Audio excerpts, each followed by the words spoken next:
Hey there, Dick here from Ritual of Descent. I'm making a video right now to kind of recap everything that I went through in Jamuary, kind of go through my experience with the whole Jamuary thing, and talk about what it is, what I got out of it, what I learned from it, what I liked about it, what I didn't like about it, and whether it's something that I think other musicians should take part in. What is Jamuary? Jamuary is kind of I don't know. I've seen different attributions for who started it, but it's just kind of a creation challenge like NaNoWriMo, if you're familiar with that, Inktober, any of those like, hey, make a thing this month challenges. It's one of those. And there's like a ton of them, but Jamuary is the one that I always see popping up in the synthesizer community. And so that's the one I decided to participate in. It's make a thing that is music and post it once a day, every day in January. It's a pretty simple concept. People speak pretty highly of it, like getting them out of creative ruts or forcing them into the habit. There were definitely some downsides, which I'll talk about a little later on in the video. But first I want to go through what I made for Jamuary, a little bit about how I made it. I also took a tally of all the gear that I used throughout. So kind of like a cool look back. I don't know, at what I used and why. Also, heads up, if you hear a horrific noise, I don't know if you will or not, my radiator in this room is insane. So that's what the noise is if you're hearing it. And if you're not, then don't worry about it. Don't worry about it. Hey. Okay, so the first couple of days of Jamuary were the first tracks that I made using this guy here, the PWM Malevolent. It is a analog synthesizer. It's a monosynth.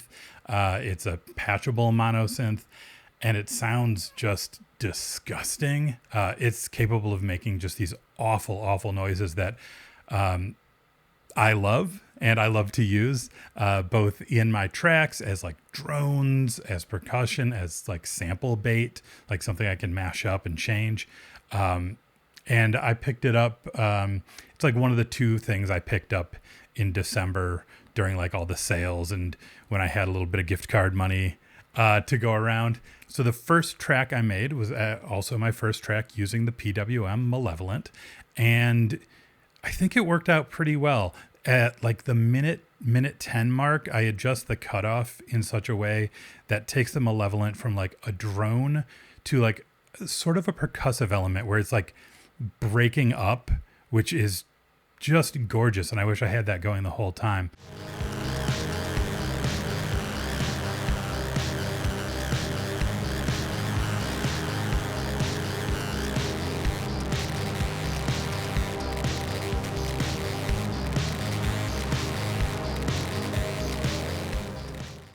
Okay, my most popular video was January 9th. I'm not like a giant YouTuber. I'm sure you can tell by the subscriber count and the subscriber count. But my January 9th video hit 250 views of just like random people, which is just kind of cool. It was a single sample challenge that I made with the Digitakt 2. I picked up the Digitakt because I hadn't really used a sampler before and I wanted the experience. I assumed it was not something I cared about, and I will do this from time to time. I'll pick up a piece of gear at a good price used, or I'll trade for it. I'll pick up a piece of gear that I say like, I probably don't want this. This doesn't seem like it's for me, but I need to try it. I need to get my hands on with it, know what it does well, what it does poorly, and like what I can get out of it. And the Digitakt I kind of picked up as a, look, I'm not interested in doing sampling, but I should try this workflow. And I love it. I love it. You can do so much with it. You can do so much with the samples. January 9th was pretty early on in my Digitakt journey. I decided to do like a single sample challenge is what I called it. I just took a bass drum sample, applied it to all the different tracks, and tried to make as many instruments as I could out of it. I like the way it sounds. I think it's neat. It's not like a great song or anything, but it's cool, especially because it's all bass drum. The only thing I'm not really happy with is the snare. I think it just kind of sounds like a higher bass drum, or I guess a tom. I could have done a lot more with that.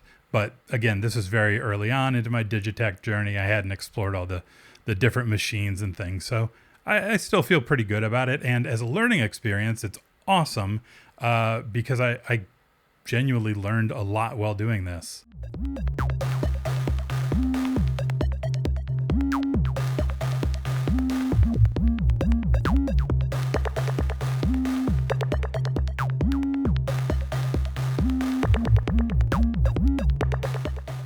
Okay, so January 22nd, I put out like an industrial track. I have been a keyboard player all my life, and I've loved hard music most of my life. I joined a metal band in high school before I liked metal, but from then on, I've been a metal guy. It speaks to me in a really specific way. Metal and musical theater. As of recently, my third love would be like anarchy folk punk, like Pat the Bunny, or I don't know, I guess future pop or like goth pop, like Apoptygma, Berserk, and VNV Nation. I don't know. These are things I like. I don't know. I don't do genres. I don't know them. Anyway, if you're doing heavy music and you play the keyboard, at some point you need to work on some industrial. So I made some industrial, and I think it sounds pretty good. It's using a bunch of cool samples on the Digitact, and I'm singing scratch lyrics into the mic. When my wife listened to this, she said, "Oh, those are just the things that you sing while you're walking around the house," which fair enough. But I love just putting scratch vocals in, just putting something that sounds kind of right and going with it, and then fixing it later, because lyrics are annoying to write, especially on the spot. So just whatever fits. So yeah, it's a mix of industrial and the stuff I sing when I'm puttering around the apartment. I am the one who knows just what I'm saying. I know exactly what I'm saying. I know what I'm saying. Won't be the one who knows exactly what I'm saying. But I know exactly what I'm saying. I know what I'm saying. Won't be the one who knows. Okay, more experiments in genre. On January 30th, I read too much of the internet. I read a lot about what's happening with ICE, and I live in New York, and it's not like it is in Minneapolis, but there's a lot of shit going down here, and it's horrible and scary. So, I think that's the same day like a bunch of new Epstein files were released and then unreleased and then released again, and I read way too much of those, and my brain just got overloaded. I needed to make something that I could like calm myself down with. I don't know, music is self-therapy. So I made this track using a bunch of VSTs. It's like mainly augmented stuff from the Arturia V collection, like augmented strings, augmented mallets, voices, I think. And I really love the way it sounds. This is music I would have made without like the Jamuary prompt, but I wouldn't have released it for sure, because it's not like cool, and it's not like edgy, and it's not how I sound, man. But I'm really happy that it's there and that I put it out and that people can hear it. It reminds me personally of like, okay, when I was a kid, I'd go to Blockbuster and like rent video games, and a lot of times I'd rent games without knowing what they were. And this reminds me of like the soundtrack to an RPG that I'd never heard of before. So not like a Square Enix thing, but like maybe an Atlas or something weird, like some RPG I'd never heard of before. And like the soundtrack is not Nobuo Uematsu, but it's like still pretty good. Like maybe a Star Ocean. I'm in the weeds here, but you may or may not understand what I'm saying. Anyway, really happy with this track.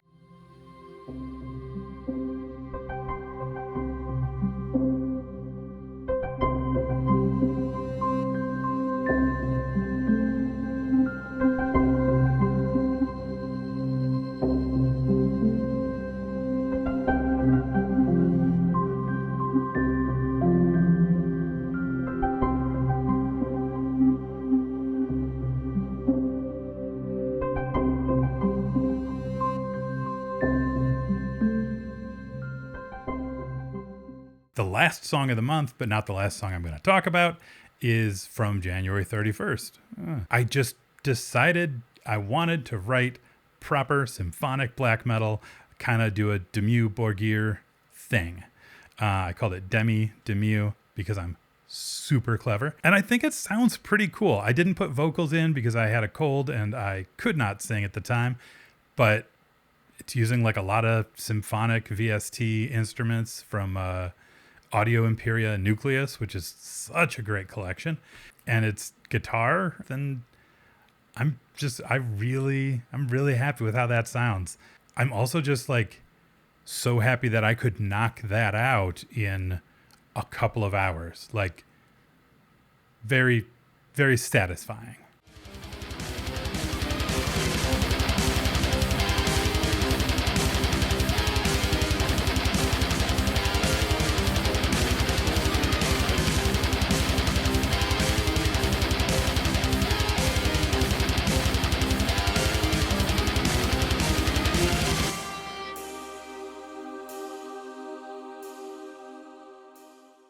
So artistically, the highlight for me was January 24th. I put up a song I called Exit Music for a World. And it's just, sometimes you write a song and it comes out different than you think it's going to. And sometimes you write a song and it comes out exactly how you wanted it. And this one came out how I wanted it. I'm really inspired by and interested in bands and musicians that toe the line or mix genres or mix, like, just really explore what music can be or like what a genre can be. So like Psy, like if you listen to Imaginary Sonicscapes, Psy brings stuff in from everywhere and they're great at it in all their albums, but that's the one that like I latched onto first. I'd say in general, Devin Townsend, there's a bunch of like Australian black metal bands like Masartham. I think I'm saying that right. I've actually never said it out loud, so we'll see. They kind of like find some things that work together and they just mash them. And so for this, I was trying to do that. This started out as a 30-second like proof of concept, and I just kept expanding it and falling in love with it more as I did. I really legitimately love this song. This feels like the last song on an album. Like after something super, super heavy, have this come in. It's got French horn and it's got like jazzy guitar that I play. It's also a super cool showcase for the Malevolent because the Malevolent actually comes in at around the 1.5-minute mark. At least me listening to it, it sounds like it's a French horn. It sounds like it's that horn part continuing just on a single note.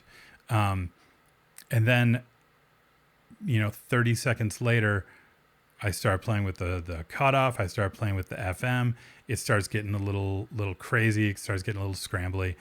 And I just love the way that chaos kind of comes in to this otherwise very peaceful and beautiful musical piece with screaming over it, of course. I love a song that builds to a big end or builds to a chaotic end. Obviously not the same energy, but in my mind, I'm like, oh, this is kind of like Pink Cigarette by Mr. Bungle. Not at all, but like maybe you kind of get what I mean. I don't know. Anyway, I feel like this is a really cool track. I feel like this is going to be something that I come back to. There's a couple of tracks from Jamuary that are absolutely ripe to turn into a full song in the future. So I'm excited about that.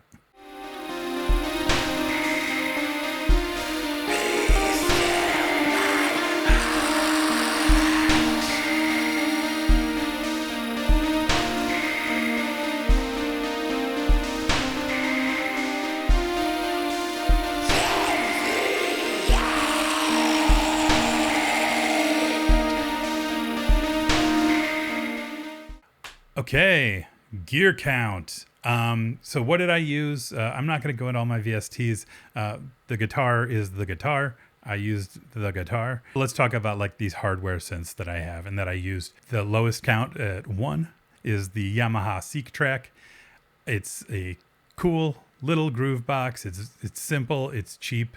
I am always on the search for a simple and cheap groove box, and I am always failing to find exactly what I want. The Seek Track is cool. The keys are kind of janky. It doesn't have the kind of creation flow that I like, and yeah, it's not for me. On 9 tracks, the Novation Peak. I like the Novation Peak. I want to like it more than I do.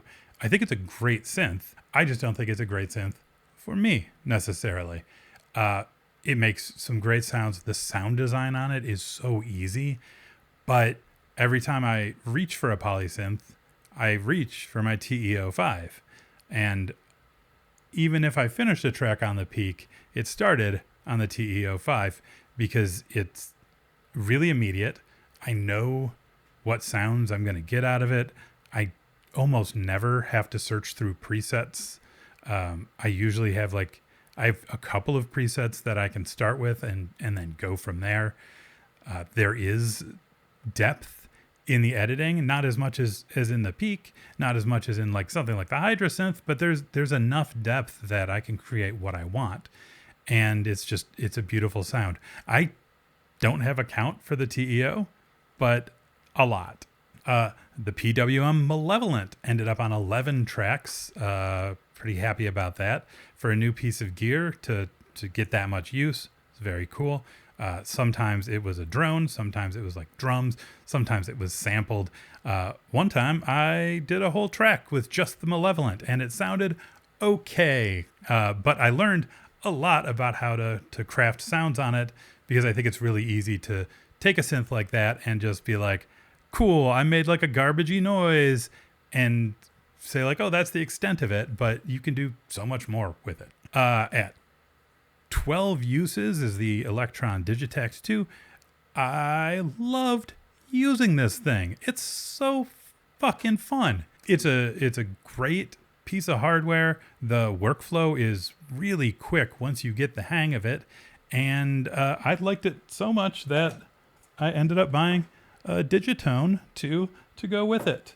And I'm excited to dig into that because I don't have any FM synths, and I really like the Electron workflow. Also, it's multi-timbral, so I can send just a ton of MIDI into it and get all this cool FM synthesis. Ba-boom. And then the star of the show, which is not a surprise to me, is the Synthstrum Deluge, which is hard to say, but really easy to use. It's Groovebox, sequencer, drum machine, whatever. It's all these things. It's got this amazing workflow. It has the one thing that I really like about this that nothing else really does for me is I can program in a piano roll. On Electron gear, you can program really easily, but it's kind of a pain to see what notes you're playing or see what notes you have programmed. On the Deluge, it's really easy. It's also battery operated, so I can unplug it and go sit on the couch and make something. It's so good. I'm psyched about it. I love it. The community firmware just keeps getting better. I'm not going to say I will never get rid of it, but I will say I love it. The only thing I don't like about the Deluge, for a portable, it's a little bit big.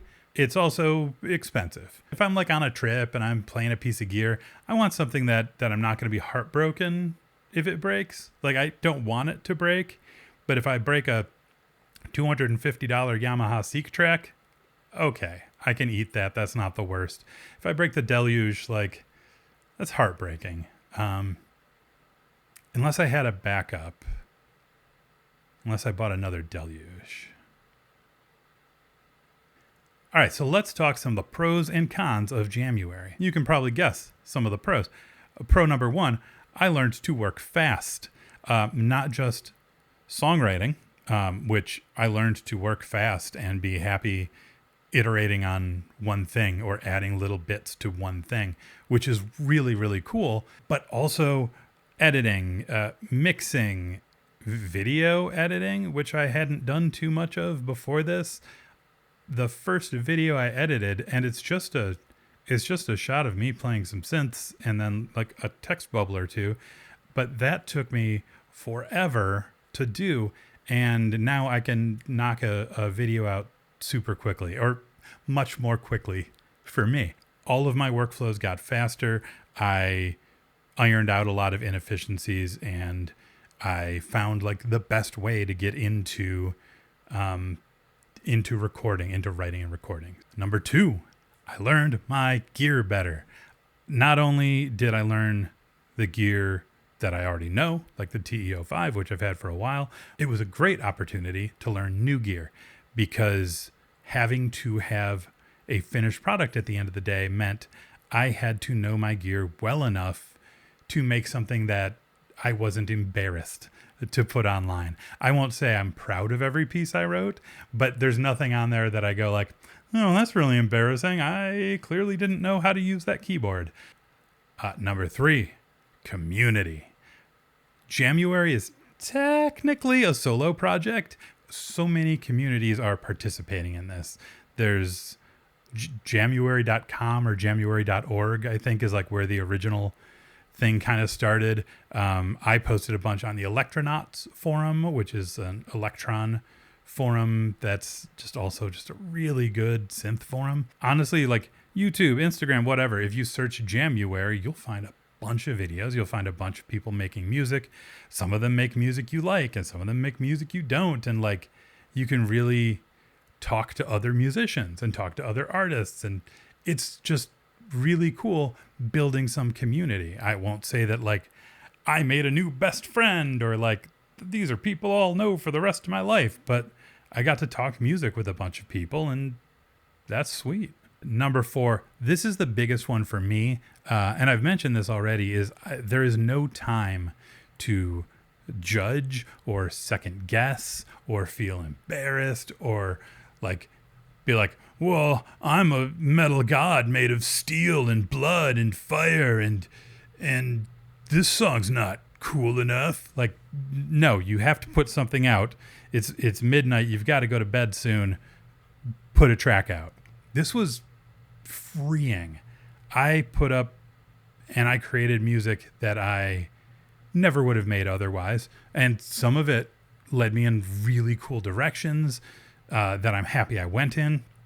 Some of it I will return to. Some of it I will never return to. But I learned something out of it. And because that music came out of me, there was a reason that needed to come out of me. There was a reason I needed to explore that particular pathway. So I think that's my favorite part, is I have personally so much in my head about like what kind of music represents me, and junk like that like doesn't matter. It doesn't matter, except for marketing, I guess.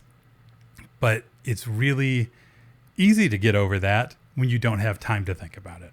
Okay, so some cons. Yeah, big one, time and priorities. Even if you're doing like the bare minimum and making a quick jam in 30 minutes or an hour, that's still 30 minutes or an hour every day. That's 31 hours at the end of the month. It adds up quickly. I spent much more than that. Some days I would spend 5 or 6 hours making something, and that adds up. And it meant that other things that are priorities to me kind of fell by the wayside. I didn't like go out as much. I missed the gym a lot. I'm excited to go back to the gym. Building this new habit got me out of some other habits. So the time adds up, and it gets tiring. Also, if you're trying to build community and you're trying to meet people and talk to people, one of the best ways that you can do that is by giving other people feedback on their work and leaving comments and leaving likes and things like that. And that is so hard to do after you've spent a bunch of hours knocking something out to post. And I wish I had more time to do that. There are some people on the forum that did an awesome job of that. I did okay. Con number 2 is pressure. pressure, pressure, pressure, not external, zero external pressure. Nobody cares. Nobody gives a shit if you post or not. But I cared if I posted or not. For me, this is one of those things where like, well, if I'm going to start it, I am going to finish it. If I'm going to do it, I'm going to do it well.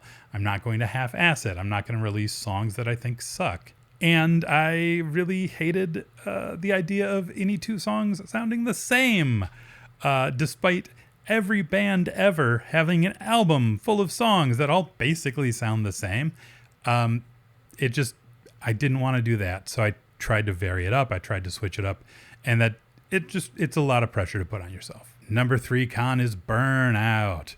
I see a lot of people talking about feeling burned out, or even halfway through saying like, oh, this is becoming a slog. To which I will say, as soon as it starts feeling like a chore, no one's making you do Jamuary. Just stop. I do not feel burnt out currently. I feel like pretty energized, if I'm being honest, but I can see how that would happen for folks. I see people posting and they have kids and they have all these other responsibilities, and I know it's hard. So like, give yourself a break, bud. That's cool. The last big con for me is the stuff that's not making music. I never went into Jamuary saying like, ugh, I've got to write a song. I was psyched, or at least neutral every time. There were some days where I was feeling less about it, but I was never like, ugh, at the music portion of it. But I was like, I have to write a description. I have to make a video to post on YouTube, or I have to mix all of this and then render it down and then make sure the render, like there's just a lot of extra stuff that goes into posting. So it's that stuff that I feel like was feeling like it was dragging me down at some points. And, you'll see if you look through the videos, there's a point where I'm like, cool, I'm just doing visualizers from now on, because this is not a video a day project. This is a jam a day project. Like, this is about the music. This isn't about video editing or whatever. So, well, I did enjoy some video editing and I like being creative there. That's the part that really felt like a slog to me, was all the other stuff. Okay, so should you do it? Should you do Jamuary next year? Should you do February album writing month, or March into music probably, or June tunes? I don't know. I assume there's one of these every month, right? If you want to get a bunch of followers, if you want to make a song that takes off, if you want to make money, no, don't do this. That's stupid. You're stupid. For me, I gained as many followers as I lost. I had some views. I didn't have a ton. I wrote a bunch of music, and I don't know if I got a fan out of it or not, but that's not what it's about. So please don't do it for that reason. If you want to have fun, if you want to expand as an artist, if you want to build a community of artists that you know, if you want to break out of a rut or force yourself into a new habit, then hell yes, you should do this. It's so fun. It's so cool. And it was just such a great experience for me. It's a little bit like if you play a gig at a local club, chances are the people listening in the audience are going to be the other bands and whoever they roped into working the merch booth, right? Jamuary is like that. The people that are listening to your jams are the people making other jams and hoping that people listen to them. It is artists playing for artists and listening to artists. And also, I said this already, but no one forces you into this. That is the great thing about any of these creative challenges You don't owe anyone an answer if you can't post. There are people I saw that were posting every day. There were people I saw that were posting like a couple of times a week. And you know what? Awesome. I'm glad they were posting. It was cool seeing people make stuff. You're not being paid for this. Just do it. Do it because you want to. All right. So January's done. Here's a conclusion and some stuff about the rest of the year. So first off, January was awesome. I had a lot of fun. If you participated or if you just listened to some tracks or whatever, awesome. I hope you seek out more music. It's so cool and so rewarding to do. As for me, I will be starting on an EP very shortly. I am not 1000% sure what the genre will be. I've kind of been doing a gothic rock thing, but over January, I think I want to do more screams, more heavy guitar, and more weird atmospheres. So it'll probably be some sort of mix between synthwave and black metal and goth and something else. I don't know, but it'll be coming and it'll be awesome. Probably like 5 songs by the end of the year. Also, I've been working with the band Finality. Oh, check it out. I'm wearing their merch. I've been working with the band Finality. I did the song Haunted with them. I wrote the keys for that and was in the music video for it. They have a new song coming out soon, which I also did keys on. And then we have a couple of more things in the works, which is great. I love working with those guys. They're so awesome.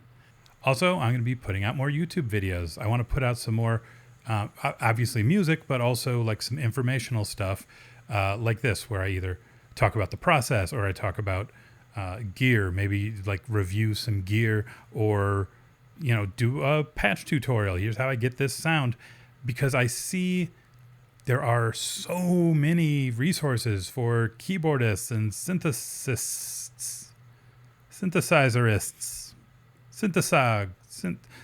synth boys, and a lot of it is geared a certain way. It's I don't know the genres, but techno or EDM or jungle or drum and bass or like I don't know. It's all very similar to me. It's just not a genre that I care that much about. So aside from like Tone Pusher and Blush Response, who do a lot of great stuff around like industrial music, there's not really much heavy music coverage when it comes to synths and keyboards and electronic stuff. So I want to help fill that space. Like I said, do some gear videos, do some like tutorial stuff, see what people like, see what takes off, and do it all with that kind of metal edge. I'm not an expert. I'm not like an encyclopedia of music knowledge. I know some bands. I know some things about music. I know some music theory, but I really love music. I really love people making music. I want more people to make heavy music. I want more people to make heavy music with synthesizers because that's some of my favorite music. I like heavy music with keyboards and orchestras and stuff like that. And I want more people to make that stuff. And I want to try and be a resource where I can. So that is it for my January recap video.